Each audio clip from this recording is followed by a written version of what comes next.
Good afternoon, everybody. This is Danny Moss, and you are live with the Getting Started with Google Classroom webinar. Thanks for joining us this fine district-wide PD Thursday afternoon. I'd like to share with you a little bit about what's in store for the afternoon. This afternoon, we will be learning all about the many features of Google Classroom, how it can save you time and energy, as well as personalized learning features to give that personalized learning experience and feedback to students. So how does Google Classroom work? How does it save time? How can it allow for feedback and personalized learning? And we'll even touch on a few tools that connect to Google Classroom. So I'd also like to introduce the man behind the other side of the camera, Gary Mockruck. Took this picture about a half an hour ago. So as you can see, we have very elaborate broadcast studio here at St. Peter Center. And so we hope you enjoy this afternoon and that everything goes without a hitch. So this is a kind of a challenge by choice afternoon. We don't expect you, this is not a tech training afternoon, so you don't have to remember everything. I've got links to a whole bunch of digital handouts and resources for the afternoon. That said, if you do have a laptop or a Chromebook and you would like to participate this afternoon, that would be awesome. It'd be a great way to kind of brush up your skills. Don't be afraid of pushing any of those buttons. You really can't do anything wrong. I'm going to live demo pretty much all of this, so just to show how easy it is. But if you prefer just to kind of relax and enjoy the afternoon, just kind of take it all in and see the big picture about the possibilities that exist with Google Classroom for you and for your students, that's totally fine as well. So the URL for the session today is bit.ly/gettingstartedgclass. If you would like a copy of these slides, which includes links to digital handouts and other resources, you're welcome to do that. You're welcome to get it. It's up to you. So bit.ly/gettingstartedgclass. And I've tried to keep that URL on pretty much all the slides, so you can access that any time. And I'm seeing some people joining the document right now, so that's great. There is, Gary, we've got at least one viewer. I can tell you that. Yes. Let's see. As well, we have a Today's Meet set up for any back channel chat that you might like to do, and I'll give you the URL for that. It's todaysmeet.com/ECSD. So if you have any questions or comments throughout the afternoon, 1:15 to 2:45, feel free to post them there. I don't know if I'll be able to get to those questions live. I'll check back every once in a while, but definitely feel free to chat amongst yourselves, questions, and if you know the answers to any questions to help others out or just want to discuss things, that's great too. So those are some options for some interactivity. For those of you who are not watching this broadcast full screen, you may notice in the YouTube window there is a live chat box, so you can also participate that way. So it's up to you. If you just want to relax, if you want to participate with the device. In fact, even if you have a mobile device, like a phone or a tablet, Android, iOS, if you want to participate by downloading the mobile app, you're welcome to do so. Most of the hands-on stuff that we're doing today and demoing will be in the web browser version, which you would find with a Chromebook, a PC, or a Mac using the Chrome browser. So, without further ado, let's get started with some cool hands-on stuff. Are you ready? Let's go. So as I mentioned, because we will be using some different extensions that exist in the Chrome browser, if you are using a PC or Mac laptop or desktop computer, please use the Chrome browser, not Internet Explorer. As well, I encourage you to sign into the Chrome browser. And for those of you who haven't done this before, we encourage you and your students to do this. This is if you look in the upper right-hand corner of your Chrome browser, if you're logged into a Chromebook, this is a different experience. But if you're on a PC or Mac and you're not sure what I'm talking about, look in the upper right corner where you see the little X and the box and the line. And just to the left of that, you should see an icon. If you're not signed into the browser, you'll see a little icon that looks like a person's head and shoulders. And if you click on that, you should see a button that allows you to sign into Chrome, as you can see on the animation on the screen. So type in your district email and your password. And the next step's a really important one. When you sign into Chrome, you're going to be given a choice. When you see the options in that dialog box, choose the one that says Link Data. Link Data. What that will do in Link Data is it will give you, it will download and install all the district Chrome apps and extensions that we have pushed out, including one called Share to Classroom, which we'll cover a little bit more later, and some others as well. Read and Write for Chrome, as well as any apps or extensions that you may now or in the future wish to install. So please sign into Chrome. So with that, we are going to get started. Again, it's up to you if you want to try these things out on a device as you watch, or just watch. So we are going to get started and jump right into Google Classroom.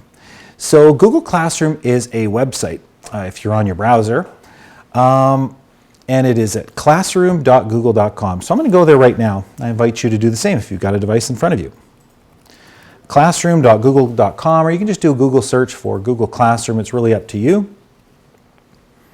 Now, if this is your first time to Google Classroom, you won't see the colorful icons representing the different classrooms that I do. You'll likely see a dark green chalkboard with a Google Classroom icon in it. Regardless, whether you've created classrooms or not, the way to create a classroom is by going to the upper right-hand corner, see the little plus there, and you'll see two options, Join Class or Create Class. Students, when they do this, only see the option to join a class. They can't create Google Classrooms. Thank goodness for that one. So we're going to go create a class, and don't worry, nobody else will be able to see any of this. So this is kind of your own private practice space. We're going to spend just a few minutes in here looking at the basic functionality. All right, so I'm just going to call it MOS DWPD. Doesn't matter what you call it, give it a name, hit create, and it's as easy as that. Within a few seconds, it will open up. Yours will probably look a little bit different than mine. And you'll see a few different things. The main area of the work that you and the students will see on an ongoing basis as you post resources, post assignments, post discussion questions, and so on, is the class stream. And it's kind of like a social media stream, such as Facebook or otherwise, where the newest posts always show up at the top, and then anything else you've posted appears below that and gets pushed down as you post new content. So, before we get into all the other little bits, please note that you can change the look and feel of your classroom by selecting different themes. So look on the right side and notice that there's a text link that says Select Theme. So if you click on that, there's a whole gallery of different images you can use as a header that will change the color scheme as well. So feel free to check around that as well. There are different patterns that you can choose. So it's really up to you. Pick one that you'd like to try, change it if you don't like the way it looks, and very quickly you can get a nice visual feel to your Google Classroom. While some of you are doing that, I'll also point out the other areas of Google Classroom. So this is, as I mentioned, the stream where we as teachers post all our different content to. We're going to try that here shortly. There's also a students section. While there is an invite button, the best way to have students connect to your Google Classroom, in my view, is via a class code that appears in that Students tab. So if you've created a Google Classroom just now, you can click on that Students tab at the top and you'll see a class code that should be 6 or 7 digits long. That can be reset to anything you want. Sometimes there are some ambiguous characters like, is that a lowercase l or a capital I? So you can reset that as many times as you want, and if you ever get to the point where you don't ever want anybody else to be able to join your class, you can also disable that code. So once students have joined your class, you'll see them show up immediately. Now, what's ahead for us here, for those of you who'd like to, I'm really hoping that some of you are willing to do this, is what I'm going to do is I've created a Google Classroom for demo purposes for this afternoon for our district-wide PD that I'm going to invite all of you to join as students. So you can kind of see it from both sides. So you'll see what it looks like when a whole bunch of students are joining your class. It's really easy. Now the third part about Google Classroom is the About section. So if you look to the far right at the top, we've got the stream, we've got students, and the About section. This is a stable place that won't get lost in your stream, where if you wish to add any resources to your Google Classroom that students can always access, this is the place to do it. Notice we see a Google Drive folder on here. That folder always stays stable, and for every Google Classroom that you create, an associated Google Drive folder has been created. So you can go in here as a teacher and dump in any files you want at any time. Students have read-only access.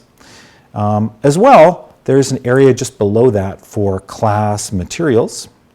So you can click there and you can add things, things like course syllabus or website links that you always want students to be able to come back to, or things like that. That's what the About section is for. So in a nutshell, that is Google Classroom, where you can post various things to it, which we're going to try out in a bit. You've got your Students tab, which shows you all the students there, as well as some other controls we'll get to in a moment, and your class code, and that About section. So it's very simple. The interface looks very similar on a mobile device, tablet, computer, Chromebook. It all looks and acts very, very similarly. So that is the overview in a nutshell. So to get back to the main Google Classroom interface, we go, because I'm going to demonstrate the kind of the workflow of how this would look and feel with a group of students. I'm going to go back. You can always get back to your main menu by looking for this little 3 lines hamburger menu in the upper left corner. I'm going to go back to classes. I'm going to open up a demo class here that I've created. I'm going to get you to join me in another classroom fairly soon. But I'm going to split the screen here, and as a teacher, I'm going to have my class on the left-hand side. This is my account, and on the right-hand side of my screen, I've got a demo student account. Okay? I just want to demonstrate how that workflow works. So, if I'm a teacher, I can go over to the plus button in the lower right-hand corner, and I can create a post of various kinds. For example, an announcement. If I would like to just share a one-way resource to students, I could say, check out this video. And if I had a YouTube video, I could just copy the website address, and in the Google Classroom, I could go over to the YouTube button and paste in the URL and post. As soon as I do that, on the student side, you'll see up here, the stream was updated. Then the students see it over here. So it's all very immediate, and it's all very easy. So that is as easy as it gets. Another thing that's very popular to do in Google Classroom is an assignment. So here's how that works. The main difference with an assignment, the postings all look very similar in terms of the interface. The main difference with the assignment is that you can optionally set a due date. Some other goodies in here too, but we'll get to that in a little bit. So let's say I wanted to do an assignment where students explain their knowledge about simple circuits. We've done a hands-on activity. And I want to find a file from my Google Drive, find a Google Doc,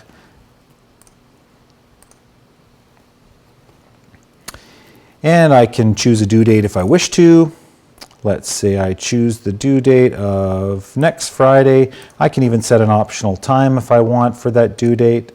and then I click Assign. And again, almost immediately, once it's posted, the stream will update for the students. See on the right side, the student side, there's the assignment. Student sees a button that says Open. Me as the teacher, on the left-hand side, I see how many students have not completed. I only have one student in this class right now. How many students are not done, and how many students are done.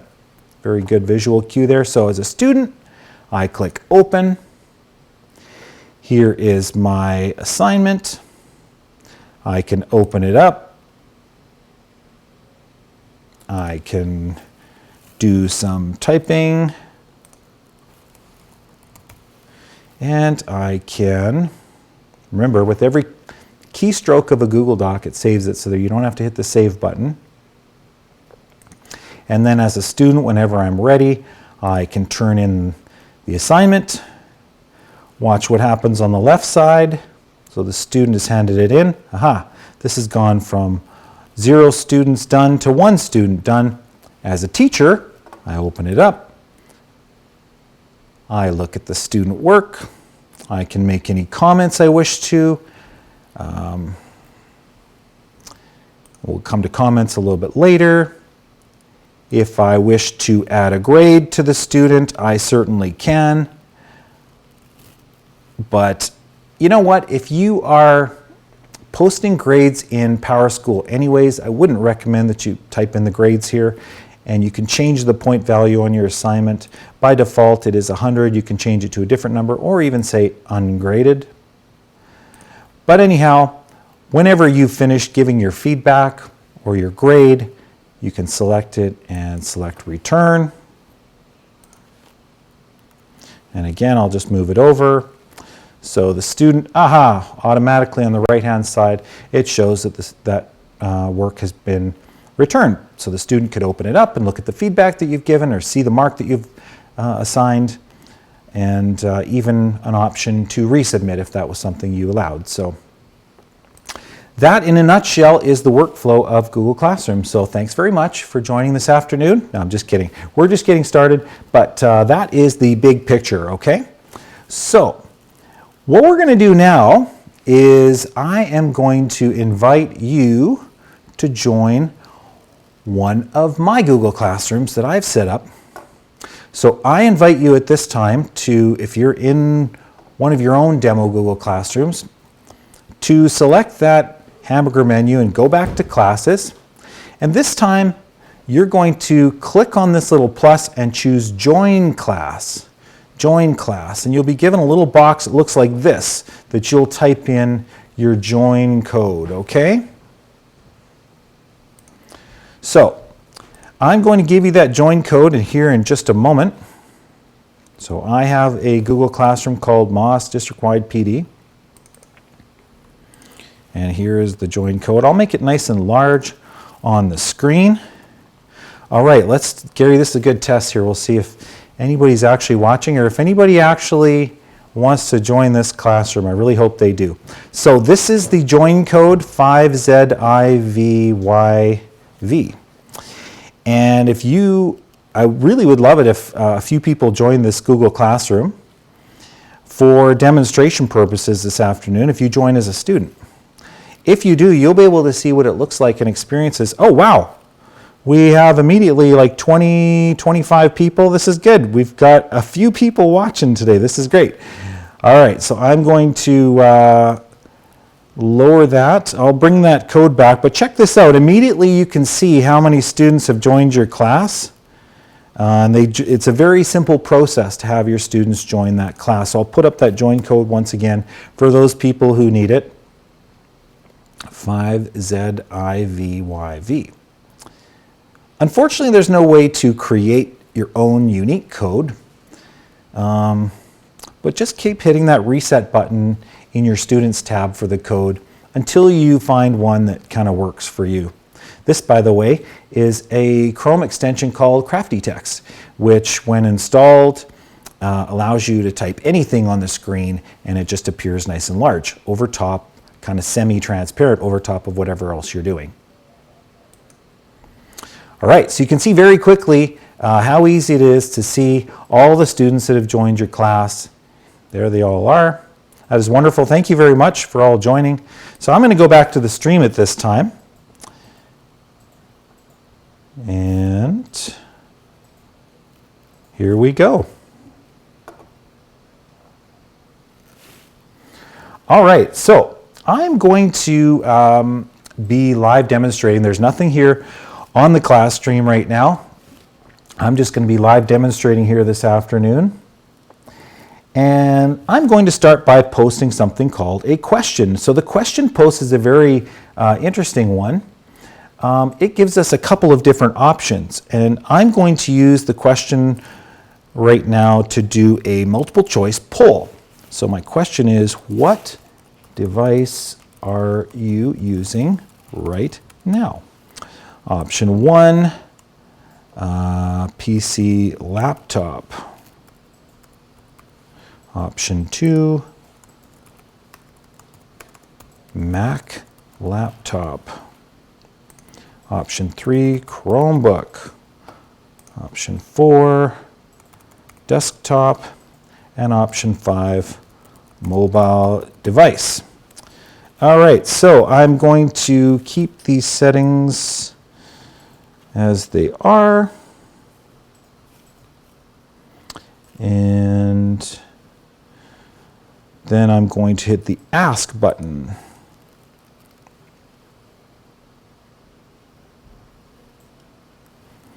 All right, so what you should see as a student who has joined is a little black dialog button that says the stream has been updated.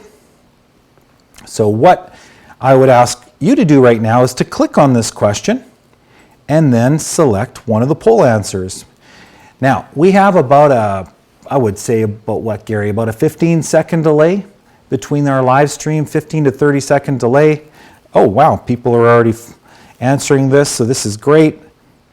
By the time you're hearing me ask you this, I'm already taking a look at this. So right away, you can see, and at the top, I can go back and forth between the question and the student answers.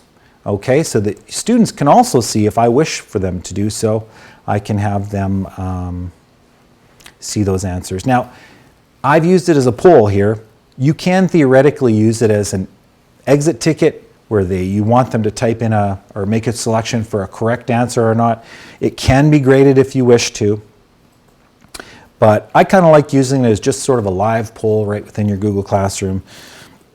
So quite a few of you are using PC laptops. A lot of you are using desktops, so I'm assuming you're in a computer lab, so that's cool. And then a little bit of everything. So that is very interesting. So we've got 5 people who still haven't done the poll, 4, and even less. And so you can even click and see which people have or have not. And then, of course, select those people and then the answer they chose. So Maria chose a desktop, and so on. I won't, don't want to embarrass anybody here, but basically that's how it works. Very easy to do. So that polling feature, a very simple way to do a question. The question tool can also be used for short answer. And this can be used in 2 different ways. One way to use a question short answer is, again, that exit ticket. What do you remember from what we did, or gathering background knowledge before you start to teach, if you want to just get a quick sense of what the students know or don't know about a particular subject. You'll see some options here. Do you want the students to be able to see and reply to each other? Yes or no. So if you want kind of private answers from students, you can turn this part off. If you want students to be able to see each other's responses, you can turn it on. How we doing, Gary? Doing good? All right, live TV, man. It's good stuff. So it's up to you, and you can ask short answer questions as well. So it can be used kind of as a discussion thread, or it can be used as more of a private, kind of an exit ticket system. So that's the question. All right, where's the option for a Samsung Galaxy 7? All right, that would probably be mobile device, I would say. Hope it doesn't blow up on you, Nicole. Sorry, bad Samsung joke. I actually love Samsung, so. All right, so as you can see, and we're going to get to this, you can see that for every post that you do, there's commenting features in there. We can turn that off and on. We'll have some fun with that. Please keep it PG, everyone. But that's basically how the questioning tool works. All right, so why don't we just jump into some of those student options right now. As you can see for this post and any one of the posts, people can comment. Students can also, what you'll notice students can also do is create announcements. Please don't do that at this time, but you could. Now these things can be changed. If you look in the Students tab, there are options just below that class code. By default, all students can post announcements and can comment on every post. You can change that to only allowing students to comment, or none of the students to be able to post or comment, only the teacher. Now, let's say, let's say that Oscar has been a bad boy. Sorry, I know Oscar, so I can joke with him a little bit. Let's say Oscar is repeatedly disrupting the class. I can go into students and I can find Oscar. Where are you, Oscar? All right, so I can go to Oscar and I can choose in my actions at the top, once I've selected Oscar, I can mute just one or multiple students. So if I want to keep the comments on for everybody except Oscar and Oscar, we'll try again tomorrow. If you appropriate comments, please. In all seriousness, you have this level of granularity so that you can make those types of decisions to keep the disruption down, but keep the interaction high. Every teacher has their own line, that they don't want to cross. So it's really up to you as a teacher what you want to do, but you have that level of granularity in terms of oh, Oscar, I'm so sorry. We will not mute you today, Oscar. Well, in fact, we'll never mute Oscar. All right. Oh, the power is right. So that is the question posting and some of the ways to turn off and adjust some of the commenting and posting features. Okay? All right. So that is the basic functionality. Now I want to focus our discussion a little bit on saving time and energy. Okay, so we're going to look at 7 quick ways that Google Classroom can save you and your students time and energy. Ready? Here we go. I'm going to live do all these posts, okay? So you'll just see them come in. Those of you who are participating, those who are watching, you'll just kind of see it all happen live. So first one is a copy for each student. So I'm going to create an assignment here, and I'm going to call it Check Out Google Docs. Obviously, I'd have a higher level of rigor in my class. Notice I can do attachments here of various types, and it's very intuitive. You all know what this is. Say it out loud, everybody. Yes, it is the attachments, file attachments from your computer. And what's this? Google Drive. And this one? YouTube. It's like I can hear you, right? And this one is links. And you can put multiple resources in an assignment if you wish to. In this case, I'm going to attach a file for my Google Drive. So as it loads up here, all right, gotta love live TV. This is like never runs into any hitch except when you're doing this live, okay? So let's try that again. So what you can do is look in your Google Drive. It will also, by default, go to the recent files that you have worked with in your Google Drive. And so, again, I am not sure why that isn't working. Let's just try this all again. So I'm going to create an assignment, and I'll call it Google Docs. Now, if you want to attach a Google file,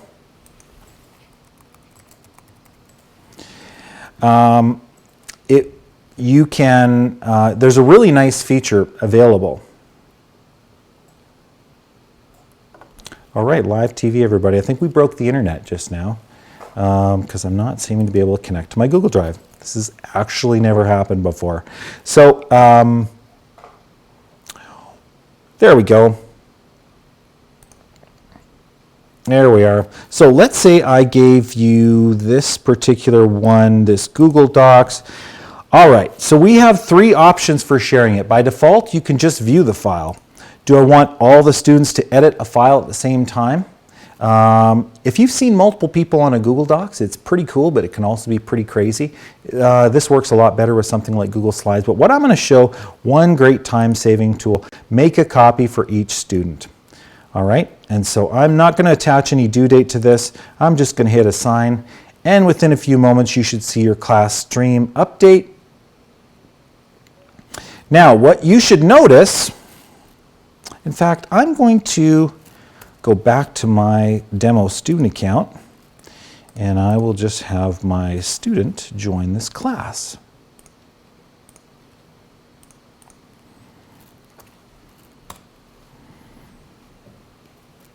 All right, so this student joined my class. So when the student opens this up, and what you'll notice is when you open this up, you will notice that when you make a copy for each student, it gives them their very own copy of that attachment, and it also attaches their name onto the back. That's super helpful. So the student can open it up directly and work on that assignment.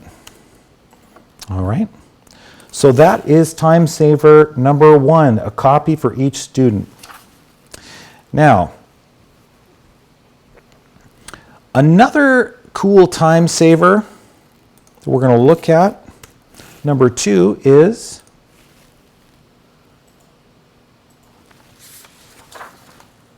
scheduling a post. Let's say it's Thursday afternoon and you want to start using Google Classroom next week with your students, or you have a prep on a Friday morning or Friday afternoon and you want to set up an entire unit of projects and assignments. But the issue is, as you've seen, the moment you post something, the students see it. So there's a very cool feature in here. Next to the assign button for a particular assignment, you'll notice there is a little arrow pointing down. You have the option to schedule that post. So what you can do is say, I want this post to show up on my stream at exactly this certain date and this certain time, and then you click schedule. Okay? Now your scheduled post will show up as saved posts for you up top. Now notice for the students, again, this is my student view on the right, notice my students don't see anything. Only the teacher sees the saved posts. So next Tuesday, when this student comes into class, they will see that post show up on the stream. So it's a really nice time saver for teachers to be able to create a post, a bunch of posts at a particular time, and they'll only show up at a certain time. Time saver number 2. Time saver number 3, reuse a post. This is awesome. Let's imagine that you've gone through an entire semester of creating assignments and resources and activities. Next year, next semester, you've got a brand new group of students, and you don't want to redo all those assignments from scratch. You might want to tweak them a little bit. That's where the feature reuse posts comes in. So as a teacher, what you see as an option in your Google Classroom at the very top is the ability to reuse a post. So I'm going to reuse a post. You can pick from any one of your Google Classrooms that you've previously been associated with. And by the way, right after this, I'll show you how you can add multiple teachers into one Google Classroom if that's something you're interested in. So I have this Google Classroom that myself and several of my colleagues are all part of. We've created a whole bank of assignments and activities together, and we just use the reuse posts feature to reuse those with students when they're ready for them. So let's say I wanted to do an activity building a snowman. Okay, sorry for the high school people here. Just to show you how this works, I'm reusing this post. You have the option create new copies of any attachments that you might have. So it chugs away. It'll give it in draft mode here. So I've got some resources here. If I want to switch some of the directions, if I want to change things up, if I want to add new links, if I want to modify this in any way, if I want to set a due date, I can do that, at which point I can hit the assign button. So this is you're going to see this show up. You don't have to look at this if you don't want to, but you're going to see this post show up in the class stream, Build a Snowman. What this one is, in short, is an interesting way to use Google Slides to drag around different things on the screen. This has great options for math teachers who want to have these virtual manipulatives on their different slides that they have students arrange, and give a copy to each student, have them arrange it, have them send it in, and then you're basically seeing what they're understanding. So, but the main point here for this time saver is how you can use the reuse post feature, either just for yourself from another class that you taught last semester, or maybe you've got 2 or 3 sections of one class, but section C is a week behind everybody else. So I post to section A and B, and I reuse post for section C a week later. There's lots of different options and ways you can do this. Alice Keeler, and oh, by the way, I forgot to mention, Gary, to the people, I've got 20 of these amazing books, 50 things to go further with Google Classroom, a student-centered approach. I've got 20 copies to give away at the very, very end of this session. So stick around. You will need to be here live to be able to claim it. I'll explain more later. But anyways, what Alice Keeler does is she creates one Google Classroom where she puts all of her assignments and activities and never puts any students in it. So it's kind of like a master. It's like your laminated lesson plans. Kidding on that front, but in all seriousness, it's kind of your master lessons and activities, and that can be shared by multiple people or just one. Then in the classes that she creates on an ongoing basis, you can have as many Google Classrooms as you want running. She just uses the reuse post feature and pulls from her master class to post in the Google Classroom. Anyways, you don't have to do any of that, but it can be definitely a time saver for you. Reuse post. Okay, another thing that you're going to love, Div 1 teachers, you are really going to love this. I would think that all teachers will love this. If you've ever had students with devices trying to type in a website, this can be very, very challenging.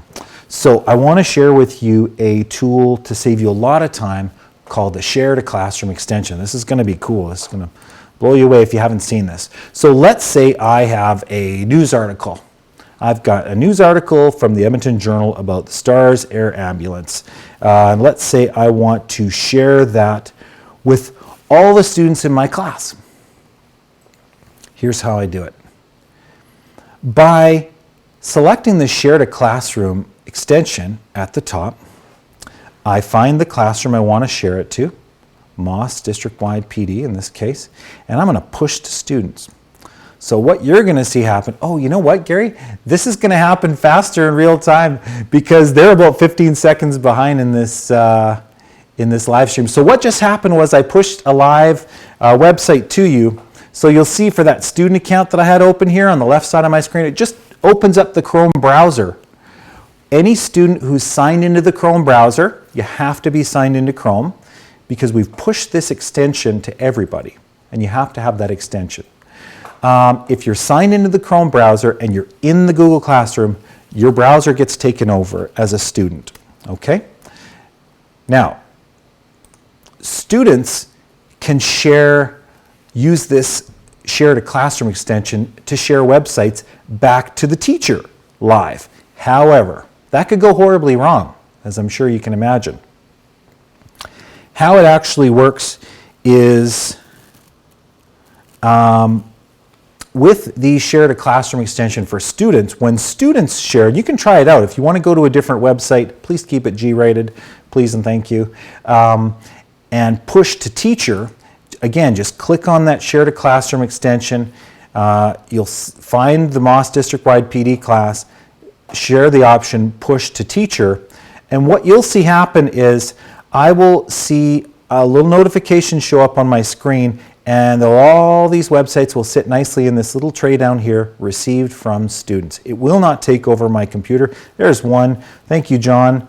Oh, Donald Trump, keeping it real. Thank you, John. So that's how that works, Natalie and Kathy. So there's a few people who've utilized this feature, and I can go in here and I can open these at any time at my choosing as a teacher, okay?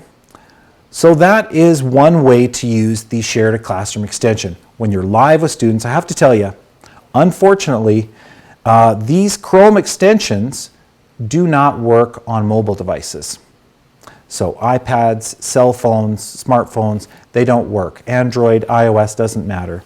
It just works on Chromebooks or PCs or Macs with the Chrome browser, and you have to be signed into the Chrome browser. If you are signed in with your district account, you'll see that green Share to Classroom extension. So now, another way to use the Share to Classroom extension. Let's say I'm at home in the evening and I come across this article and I think, you know what, this would be a great discussion topic for my social studies class tomorrow. I can, instead of pushing it to my students, because that might freak them out if they're signed in at home, I'm going to turn it into, if you hit the down arrow there, you probably won't see this when you're signed in as a student. But when you're signed in as a teacher, you will see the option, instead of push to students, you can turn it into an assignment attachment, a question, or an announcement. I'm going to ask a question. So my question is, do you think that services like STARS should be fully funded, or should they raise funds such as STARS Lottery? And I'm going to turn this into a question, and I'm going to do short answer. Remember, we had that multiple choice poll. This one's going to be the short answer one. And I will allow students to see each other's reply on this one. I'm going to hit ask. So this will show up in your stream here momentarily. I didn't even have to go to Google Classroom. All I needed was the Share to Classroom extension, and I can basically post anything I want onto the Google Classroom. I can view it if I want to, or I can just go back to my Google Classroom. My post has been updated, and there it is. So there's a question on there, and then students, of course, could hit the open button and type their responses and their opinions and so on.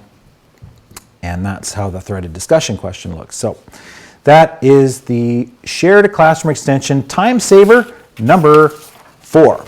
I love this one. All right, we are whipping along here. Again, this is not for you to all remember. We've got some great handouts linked in the Google Slides that I gave you that I'll refer back to later, as well as this webinar will be recorded. I'm not sure you're going to want to watch an hour-and-a-half webinar again later, but you can flip ahead to the 25-minute mark or whatever. It's up to you. Call us out. We're happy to come to your class. Anyways, I'm going to just keep going and hammering out various other ways that Google Classroom can save you time and energy. Next one is auto-gradable quizzes using Google Forms in a Google Classroom. Now, if anybody else has played with Google Forms, it can be a great tool for collecting data very quickly. It can also be used as a quiz. And while we're not going to focus on that today, how to turn a Google Form into a quiz, I'm going to show you very quickly how an auto-gradable quiz works in Google Classroom. So for this, I'm going to create an assignment. And this is called, I hope you're all brushed up on your Catholic artwork, people. I'm sure you are. All right, no due date. I'm going to go into my recent, and let's see. You know what? I'm just going to search Catholic artwork. Come on. Let's see if it can, there it is. So there's my Catholic artwork Google Forms. And I'm just going to hit assign. You will see it show up, And now I'm going to switch to the student view, okay? I'm going to just move that over, switch to my student view. Stream was updated. You know what I like about this? It just works, right? That is nice. So as a student, I'm going to click Open. Then I will click on that link above, Catholic Artwork, and you'll see this illustrates a good illustration of actually some of the features in Google Forms. You can put pictures as in your questions or your answer choices if you wish to. You can even put YouTube videos in your Google Forms, not as answer choices, but you can put them in there if you want to include that if you wish to. But in this particular Google Forms quiz, it's a multiple choice, and I'm going to get this one wrong, and I'll get that one right. So students can submit. I'm going to just go back over to the half screen. I just want you to see how this works. So I'm going to hit submit. It automatically will show it that I've done the quiz. That student, it will show it as done as soon as they hit the submit button. So that's nice. Now check it out for students. If you still have your Google Forms quiz open, check it out how you can see view your score. So I have selected in this particular quiz, I've set it up such that the students can see the results immediately. And I've set up my, my answer key. What you can also do with Google Forms as a quiz is you can give specific feedback based on whether they got a right answer or an incorrect answer. In this case, I've got an incorrect answer and it shows what the correct answer was. And it's given me a link where I can go to learn more about reteaching myself that particular concept that I got wrong. So you can customize that feedback for correct and incorrect answers. You can include links if you want or not want. You can assign various point values to the questions. There are lots and lots of different question types you can put in Google Forms. But anyhow, I just wanted to show you kind of the big picture of it all in terms of, let's go back to our teacher view here, of how a Google form can instantly come in. We've got 21 people out of 40 so far finished this Catholic artwork quiz. Check it out, see how well you've done. And again, on the teacher side, you can see my Google Classroom. I'm seeing a live update as to how many people are done or not done. These are all really nice things that just make that workflow a little bit easier, a little bit, you know, less problematic, less things can go wrong. It just keeps the flow of learning going. All right. Now, another thing that I really like, and this is time saver number 6, is that you can view student work in progress. So I'm going to post an assignment here, and I would love someone to volunteer here. I guess there's really no way for people to volunteer unless they type something. But let's go with, actually, you know what? I'll just demo this myself with my student demo account. So electric circuits. So I'm going to make a copy for every student.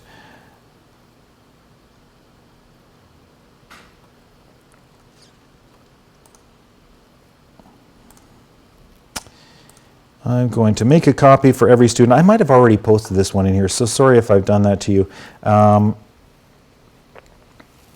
right, so I want to show you how this works. You can view student work in progress. You don't have to wait for them to be done. Again, left side teacher, right side student. So as soon as the student opens the work, you don't have to wait till they're done, till you can offer feedback or see if they are on the right track. As a teacher, you can go into the group that is not done,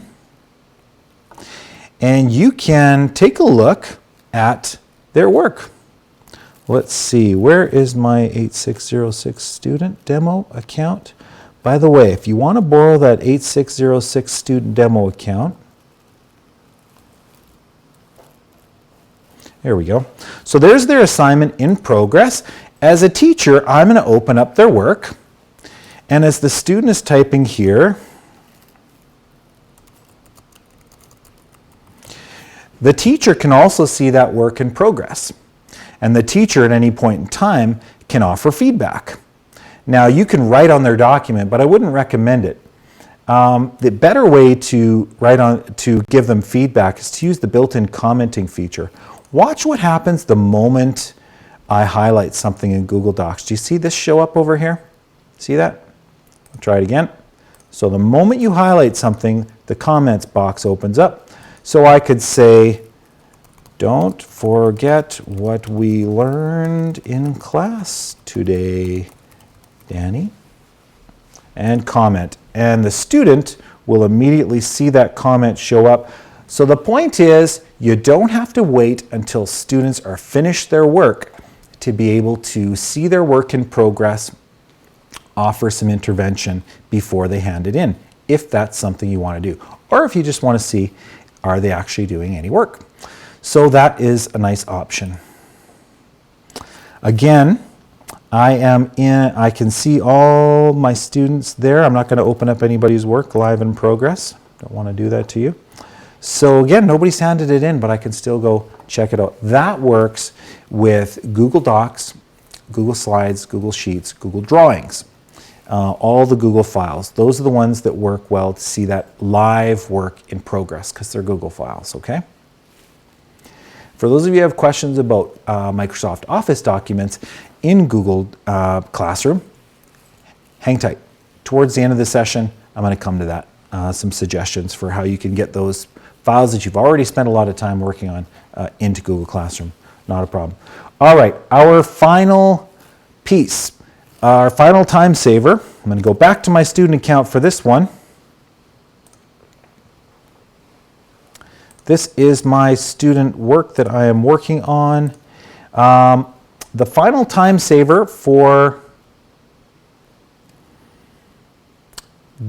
that I'll share with you in Google Docs, and it's not showing up right here for me, you might see it show up for you, is when students are working in Google Docs on an assignment that they have been given, there is right at the top a little button for them to turn in.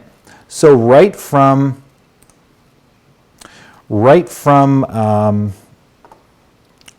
Google Docs, they're able to turn in that assignment. They don't even have to come back to the Google Classroom interface. So that is a really nice feature. Let me just show that on a different particular assignment. So again, they open up Google Docs, they can do all their work, and then right in the top right-hand corner, there it is, you can see the Turn In button. So students can type whatever they want, turn it in, and it'll bring them right back to Google Classroom. And for some kids who get lost in some of the complexities of our digital work, this is a really nice thing to just make that process easier. So those are 7 time savers and energy savers for you and your students. I'm just going to go out of this view here, back to my view as a teacher. All right, let's check. Gary, let's check the today's meet. Anybody typing something? All right. Yes, John asks, maybe I missed this, how do I add assignments to a specific topic that I've created? How do I add assignments to a topic I've created? Well,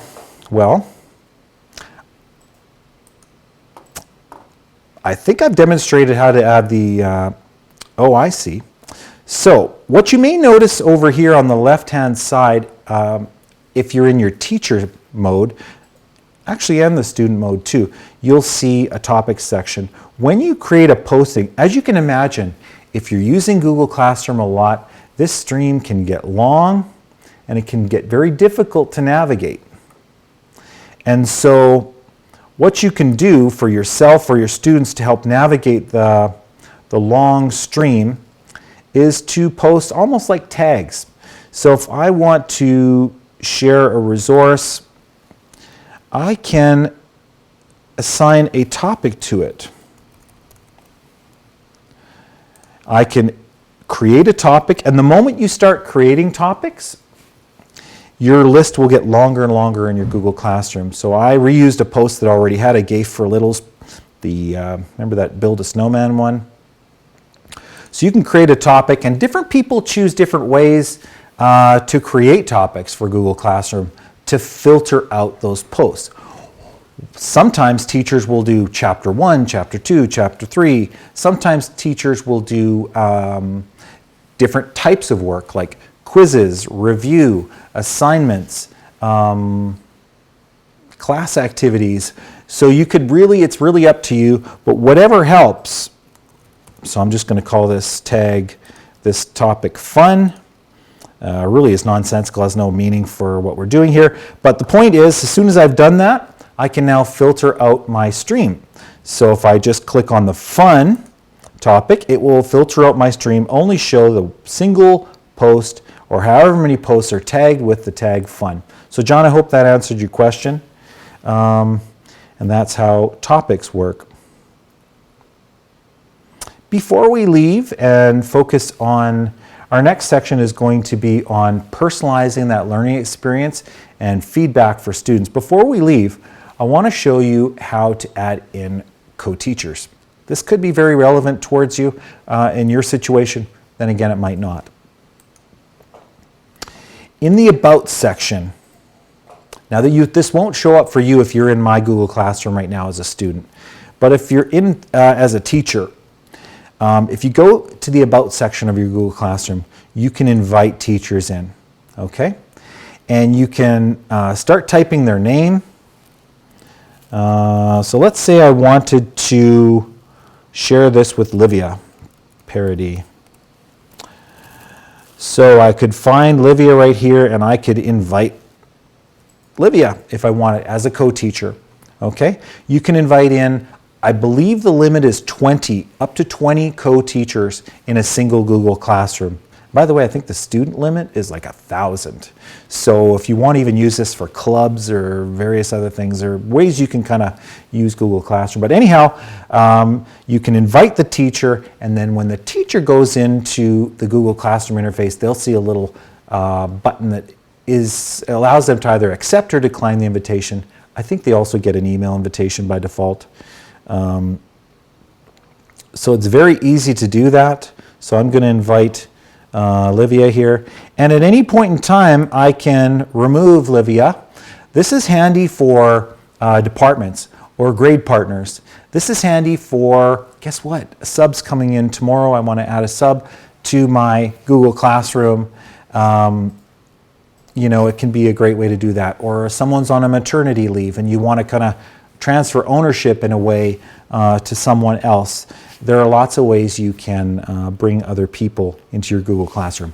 Unfortunately, the one thing you cannot do is transfer ownership of the Google Classroom. So I can't add Livia and then remove myself. That is the one downside. Oh wow, Livia accepted my invitation. Livia, please do not destroy this stream. So Livia now has all the teacher controls in here too. She can post and all sorts of stuff. No offense, Livia. I'm knocking you out of this one here, but I hope you understand.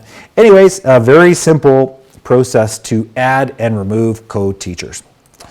All right, so those are a whole host of great time savers. Let's talk about various ways that we can personalize that learning experience for students. And offer feedback to them. So it's a couple of about 3 or 4 pieces in each of in the personalization aspect, as well as options for giving feedback. In fact, you've already seen a couple examples of offering feedback to students.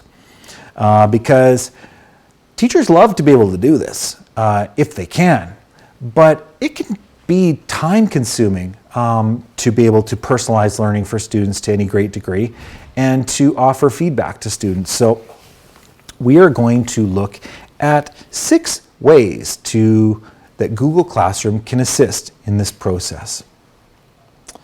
So let's get started. Commenting in Google Classroom, you've already seen that.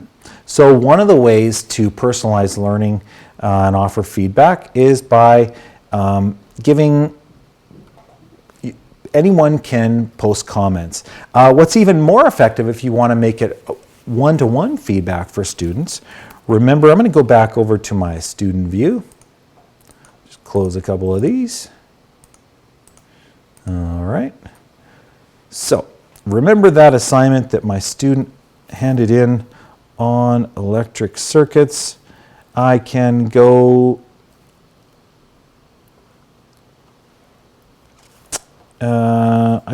to that as a teacher.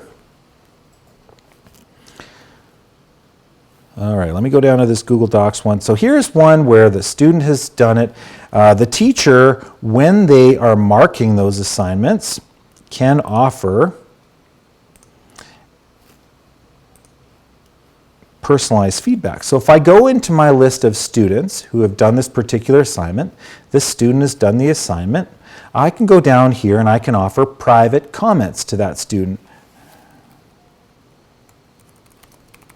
Great work. That's a terrible example of feedback. We know that good feedback is about the work and how to improve it. So good feedback invokes a thinking, not an emotional response. So remember that one when you're giving feedback.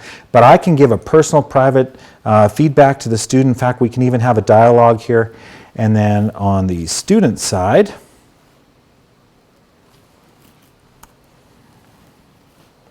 the student can go into that assignment of theirs and they can see that feedback and even go back and forth with the teacher on that. And it all happens in real time. As you can see, it's showing on the student and the teacher side. So in your assignments, I'll just go through that again. When you are marking assignments, you go through students who have finished an assignment. On your left-hand side, you see a whole group of students. So I can go into that. Assignment, and I can give students comments. Okay. In fact, Kyoko here hasn't even submitted the assignment yet. No worries, Kyoko. No pressure. But we can still even have that dialogue now before the assignment's handed. So you can go in and give private comments to the student. That is one way to personalize the learning for students. All right. So we've seen the commenting feature. We've seen the personalized feedback in an assignment.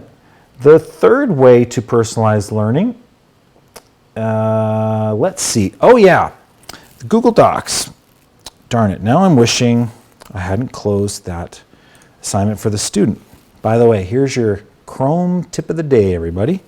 If you have accidentally closed a Chrome tab, which I did, Control-Shift-T. On your browser, Control-Shift-T. I'm just going to keep doing this. So, and that will reopen closed tabs. So if you approach a student who's on a device and they're madly closing tabs they don't want you to see, just Control-Shift-T.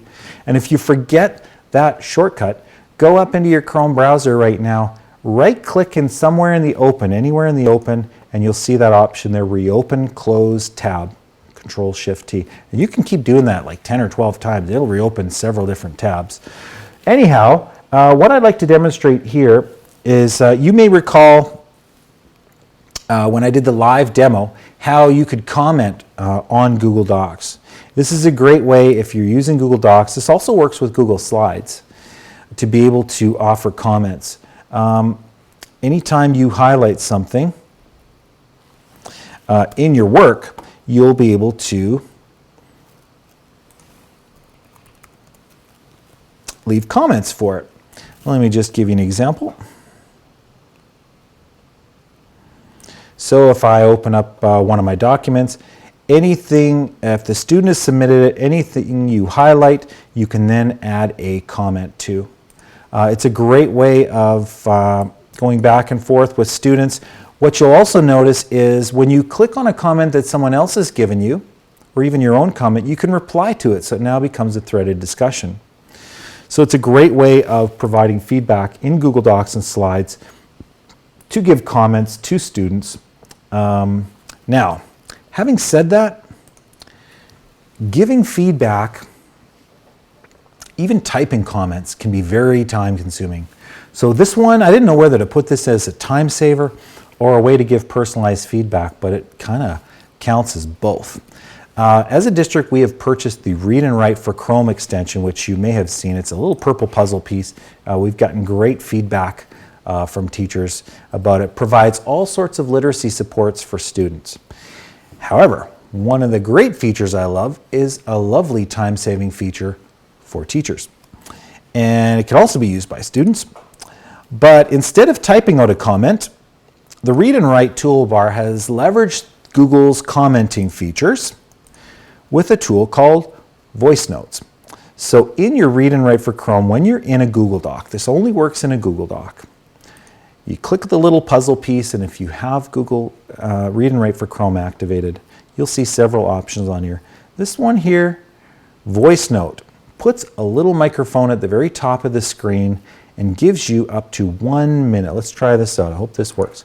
This is my feedback on your assignment. All right, so I can now choose Insert, and within a few moments, it will kind of take over your comments feature.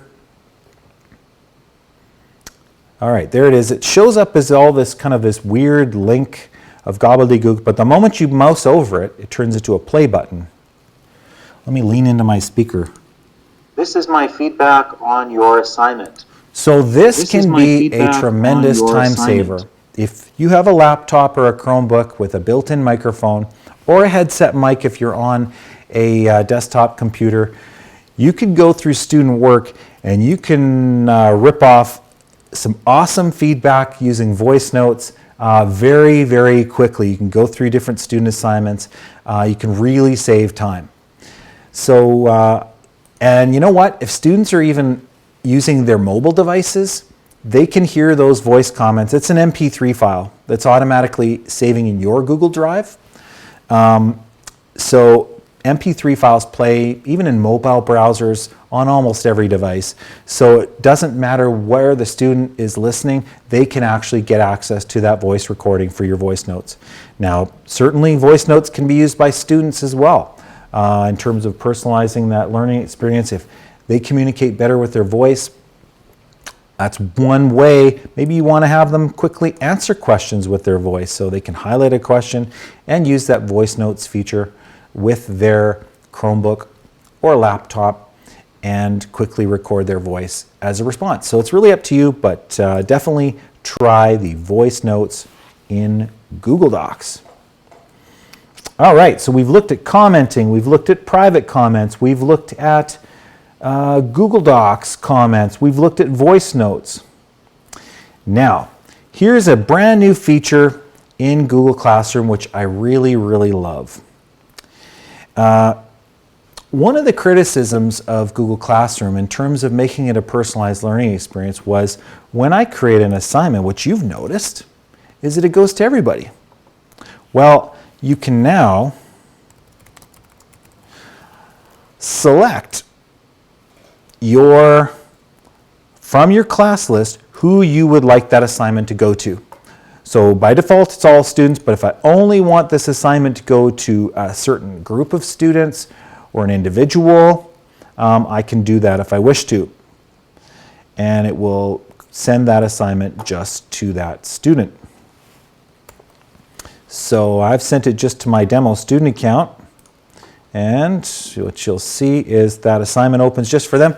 None of you see that assignment because it's only for that particular student. So, and this is where if you have kids working in groups, you can really kind of leverage this feature in creative ways. For example, you can just send an assignment to one student or 3 students, but if you want to send it to groups of students and modify it a little bit, you can send it one time to those students that you've selected. I'll send you an assignment, Brandy Clark. Anyways, then what you can do as a teacher, once you've sent it to a group, if you want to modify it for another group, use the reuse post feature. Reuse that same exact post that you've just sent to those 5, make the adjustments you want to the assignment or the modifications you want to personalize it for that group or that individual. You can even call it the same assignment if you want to. You can really get creative with that. And so you can kind of leverage that reuse post feature with the ability to create assignments for just specific individuals to personalize that experience, okay? So that is certain assignments to certain students. Okay, one more great way to personalize learning is this. I'm going to create a demo assignment. Every assignment that I've created so far, what is your favorite thing? One of the things I've done with all the assignment examples I've given you thus far is that I have put an attachment, at least one attachment, if not multiple attachments, in the assignment, okay? But you don't have to.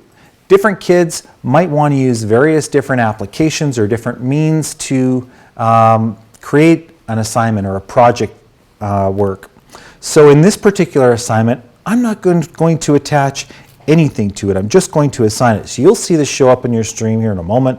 What is your favorite thing? And from a student side, I'll show you what this looks like. What is your favorite thing? Now here is the message I want to give you in terms of personalizing that experience. If you want to do a copy for each student and have a template or have certain things that they all get attached, that's great, but you do not have to. Have the students create. In an assignment, they can create a Google Docs, Google Slides, Google Sheets, or Google Drawing. Drawings is cool if you haven't tried it. You should really try it. It's a very interesting and creative way. It kind of reminds me of Paint a little bit. But watch what happens now if you try this out. Maybe you want to represent your thought in a Google Doc. Maybe you'd rather represent it in a Google Slides or even a Google Drawings. The moment you click on one of those as a student, it is creating that file in the background, and look what it's called. It's called the name of the assignment and the name, your name as well. So you can then open that up and then do whatever kind of work you want in that and then turn it in as your assignment attachment. Certainly another good feature in Google Classroom, if you don't want to include any teacher-created templates or scaffolding, is that instead of the create, you can have students add. So they can add uploaded files that they have created in any other particular application on their computer. Maybe it's a web-based thing they've created and you want them to submit a link, or you ask them to find a website or a YouTube video or something that represents a particular idea, or something from their Google Drive. So lots of different options in the create and the add to personalize that learning experience for students, okay? So those are 6 different ways to personalize that learning experience for students and offer feedback to them. All right, this is a lot of information. We got about 15 minutes to go. I hope you're still with me. So before we leave, I want to share with you a couple more features. I'm jumping back into the Google Slides here from the getting started. You can if you wish to, it's up to you. Google Classroom works really great on student personal devices and iPads as well. We have almost 10,000 iPads in Edmonton Catholic schools purchased by schools alone. Not to mention students have their own Android and iPhone, smartphones. Google Classroom app works great on those. And so I've just created a very short screen recording, which I'll share with you now. I'll try to run that full screen here. Hopefully that's going to work. Just kind of showing this workflow. So on the left-hand side is the teacher. On the right-hand side is a student iPad. So the teacher has given this assignment, what are your writing goals for the month of March? The student can write from the application, can open up their camera and take a picture or a video. Also, from any app, yeah, just ignore that guy right there. Also, from any application that has the share button on an iPad. And you know what I'm talking about, it's that rectangular icon with the arrow pointing up. So iMovie or Keynote or any other application that has the share button, you can upload. Let me just back this up a little bit. Let's show that again.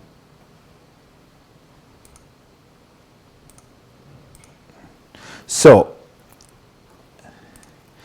this is the camera roll, but you can use any application that has the share button, okay? And when you hit the share button, you'll notice on there that one of your options, if you have the Google Classroom app installed, is Classroom. So it doesn't matter what application you're in, as long as it has the share button, you will see this option for sharing to Google Classroom from your iPad or your iPhone. And it also works with Android as well. So you click Share to Classroom, pick which class, which assignment, and it will upload that attachment into your Google Classroom. So a lot of great flexibility for how iPads work with Google Classroom. Now that's just from the student side. Any of you who have teacher iPads or iPhones or Android devices, a really nice feature in here for you as a teacher is, let me just move this back a little bit. I'm not sure if we'll see this. No, actually, maybe it will. Anyways, if you've included an attachment in your assignment and students hand work in, if you're using an iPad or any type of mobile device, you can actually mark up their work in digital ink. So if they have attached a Google Doc or a Google Slides or a drawing or any type of work that they have attached as their work, you as a teacher can mark it up. You'll see on the mobile app for Google Classroom a little pen icon towards the upper right in that assignment. And you can mark up with digital ink any way you like. And then what it does is it takes that markup you've done with their assignment and it turns it into a PDF. So it doesn't diminish or overwrite their original work. It just makes a PDF copy of their work plus whatever markup you've done, if that makes sense. Okay? So as a teacher, as a student, with mobile devices, great options for using Google Classroom. And we're seeing teachers leverage this in very clever ways. There are some friends I've worked with at AOB, language teachers, for example, having the kids use the voice memos application to record themselves speaking in a different language or just a voice recording, and then using the share button from the voice menu to attach it to a Google Classroom assignment. Kids using their smartphone cameras to record pictures of their work, whether it's math manipulatives, whether it's work they've done in art, whether it's paper.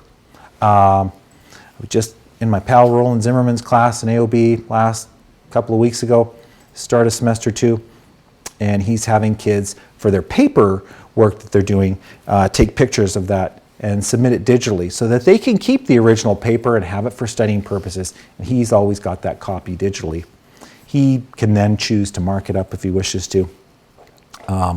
Kids in groups using their mobile phone's camera app to record a video response. Works fantastically well on mobile devices as well. So whether it's a school-owned iPad or a personal cell phone, smartphone, or tablet, the Google Classroom app works extremely well with that. Okay? All right, we are a few minutes ahead of schedule, so that is pretty cool.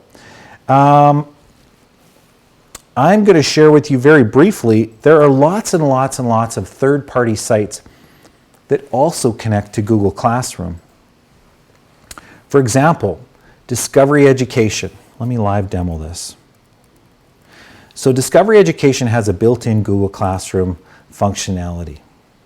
So if I sign into Google Classroom and I want to find something to do with electricity, I can take from any resource that I find, whether it's a board builder board or a video segment or whatever I find as a teacher, I can find that resource, select the share button.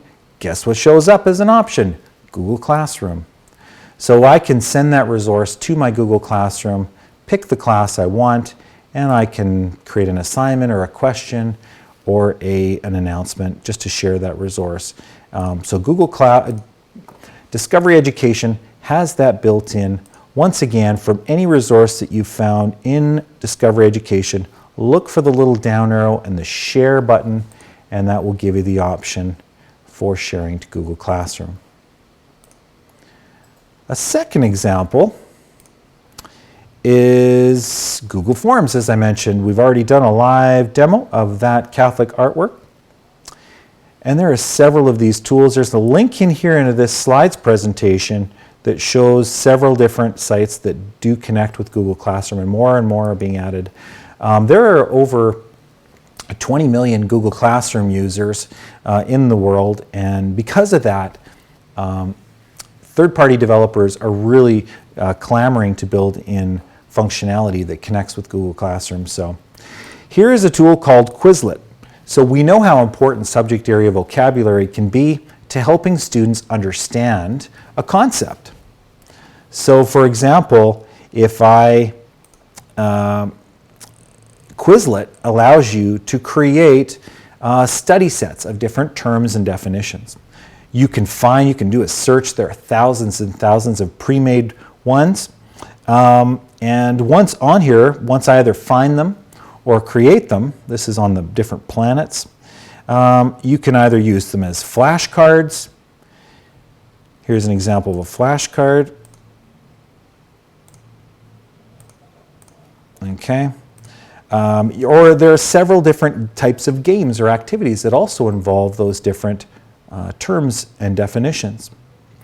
There is some great functionality in here once you've got your study set to be able to share on Google Classroom. So I'll share this planet one with you guys right now, just because. So I'll just call it Make an Announcement. I'll just post it on there. Quizlet. Some of you are probably already using Quizlet, and the beauty is if you were logging into Quizlet the very first time, let me just log in as a student, okay, to Quizlet.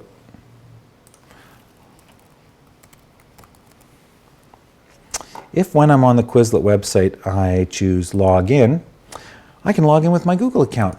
And if I'm signed into the Chrome browser, it automatically happens. Just ask me my permission. I say allow. Please view the privacy policy to make sure that your students are old enough to use the service. Some of these sites have an age 13 restriction. I also always encourage you to let your parents know that you're using various sites because these are third-party sites. These are not sites owned by Google. And we usually ask kids not to give their real names.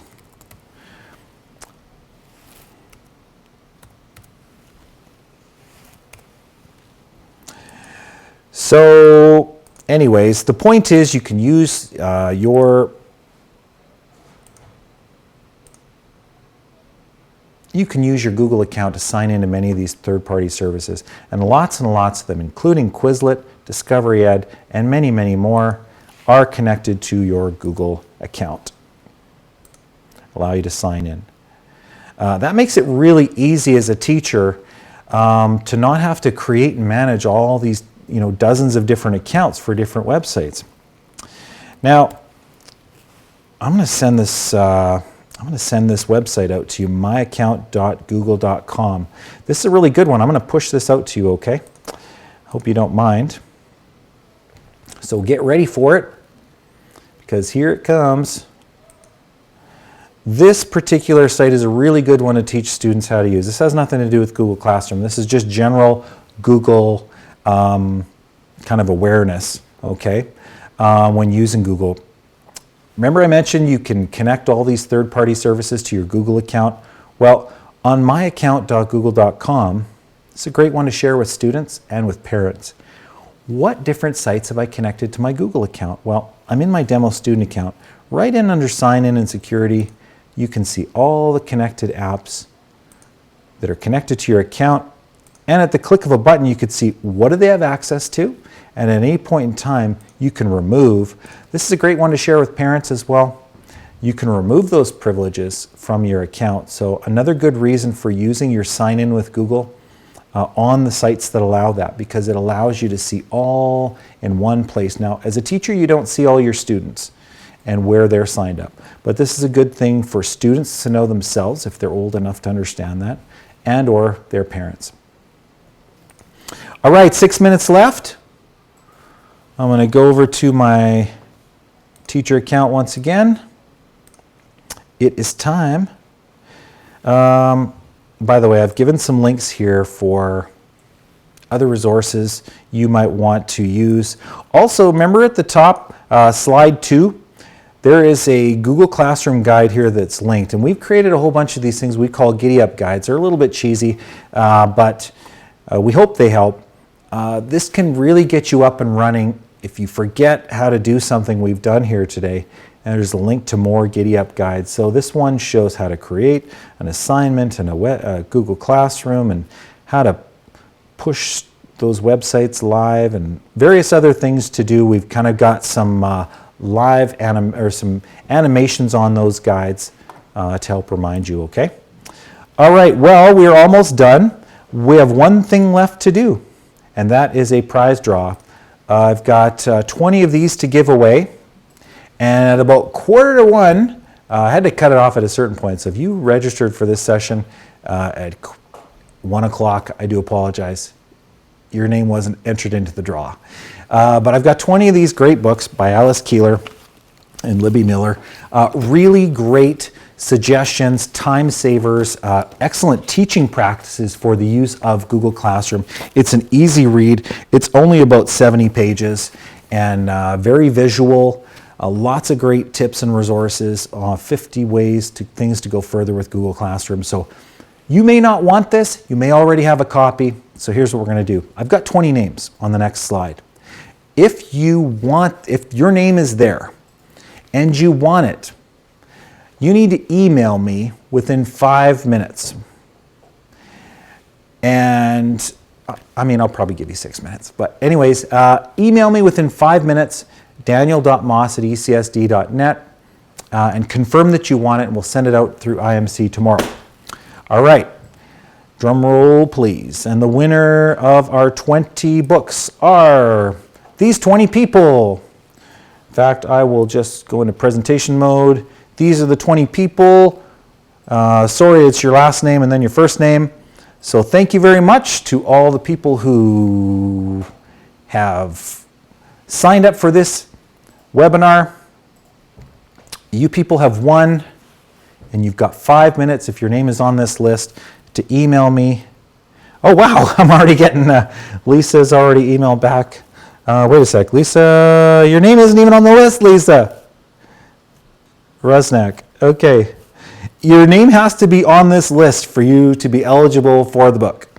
You know what, depending on who emails me and if I have enough, I'll see what I can do, okay? If your name is not on the list and you've still emailed saying you want or need this book,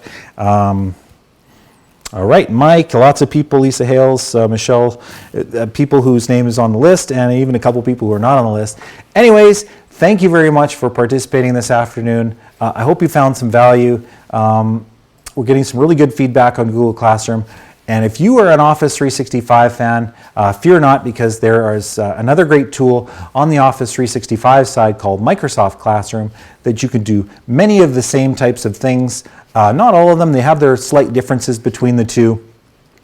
So lots of great functionality and tools that are available to you in this district. So on behalf of Gary, thank you very much, Gary, for behind the scenes, making everything work.